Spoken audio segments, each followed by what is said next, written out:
Hey, what's up guys, Chandler here bringing you guys some more Tower Fantasy news. Today we have a Q&A answered straight from the developers themselves. As always, if you guys love what I'm doing, be sure to leave a like and subscribe, as it lets the algorithm know that you guys are enjoying this kind of content and it'll push it out to way more people.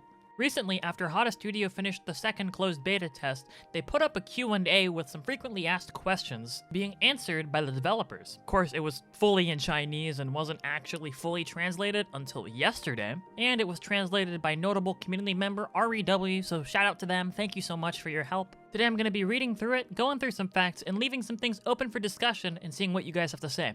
But without any further interruption, let's get started into reading. The first question of note has to do with movement and controls. The question says, many beta players say that the experience of playing on mobile is not good. It's difficult to control and not very easy to work with. The developer responds by saying, we're working on repairing this issue on mobile. We're making changes with Unreal Engine 4 and working on combat, movement, and following the camera behind the character. We also changed the UI buttons and did our best to make the mobile player feel more comfortable. Now, if we're talking about changes, yes, they've already changed the UI. As you can see here, they've changed the UI from a somewhat round-ish looking UI to this more chemistry-looking hexagonal type shape, and it looks a lot more interesting. In terms of movement, I haven't been able to play the game myself, so I don't know how it's changed, but I would assume that when the game either fully launches or goes into an open beta, we will see these changes in place. The developers seem very serious about making changes in accordance to what the players are saying, and they actually seem like they are listening, which is something that's super important. I think for a studio like this who's putting out their first big title, it's important for them to listen to the community so that way the game is the best it can be.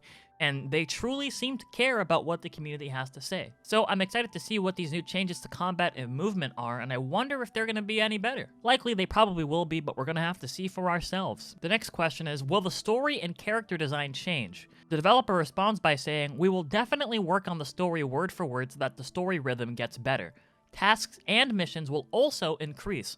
We want to add emotional experiences to characters, world, story, and many more. Let's not say which though and surprise them later. Now this sounds actually very interesting.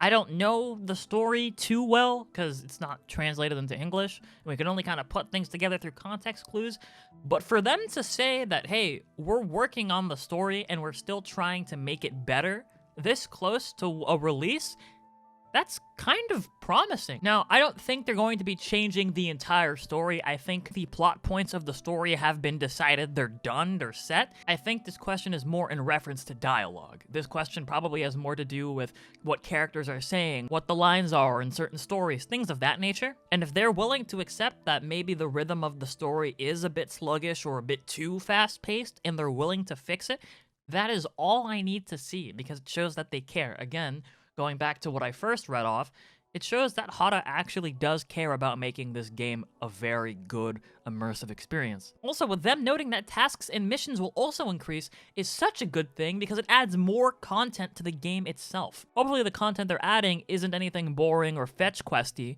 but as long as it's more content, I'm really not complaining. Adding more emotional experiences to the world and the story allows for the world to be more immersive and allows for the community to actually fall in love with the world that they're building for us. I have pretty strong hope that if they're willing to come out and publicly say this stuff, that it's probably going to be good.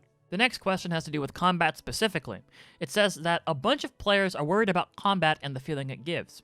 The developer responds by saying, first of all, the whole combat system needs changes and changes are applied to it, including the addition of technical combos and dynamic effects, as well as changes in the camera. As for the sound of combat, we added real sounds to combat and many other things that we won't say at the moment. The convenience and speed of the combat as a whole has increased. This Q&A just keeps getting better and better. First of all, they're saying that they know the combat isn't perfect. Instead of running away from the question, they are here responding with an answer that is very truthful and to the point. So, in short terms, they're adding better effects, they're making technical combos, and they're adding changes to the camera, which makes the combat actually a step above Genshin Impact's. It's now more than just spamming left click or tapping your screen and then pressing an ability.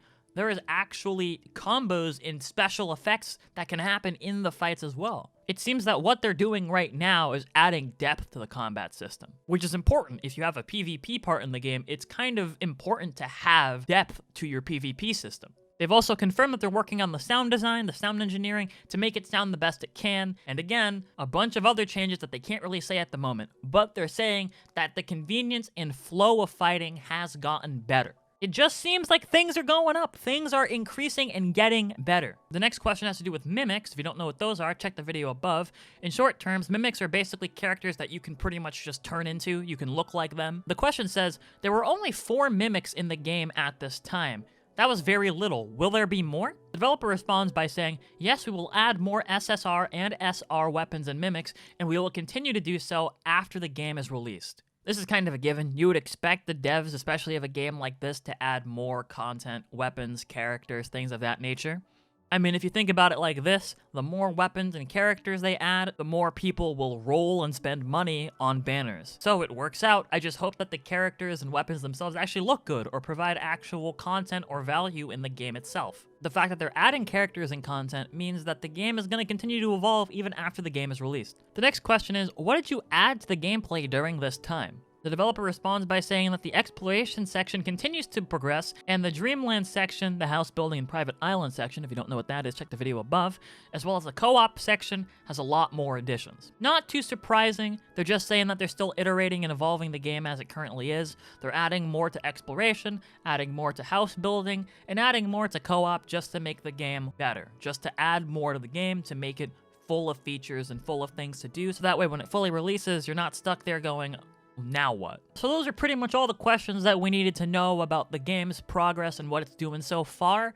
I think all of these questions are super reassuring and spell a good sign for the game's not only lifespan, but also release. It seems that they're not only making the game different, but they're making the game actually fun and full of features that'll elongate the lifespan of the game itself. I'm excited to play this game. I'm excited to see what it has to offer and what new features Hada is still going to add at this point, because the game isn't 100% yet. They're still working on the game, they're still iterating on it, they're still adding on it, so I'm wondering, what's next? What are they going to add next? There's only one way to find out, and we're going to find out when the open beta or full release comes out, but what do you think about all of these answers or questions? What questions do you want the devs to answer next? I'll be sure to read them in the comment section down below. Thank you so much for watching. As always, I'll be back again with more Tower Fantasy news, but for now, I'm out of here. Thank you again for watching, and see ya.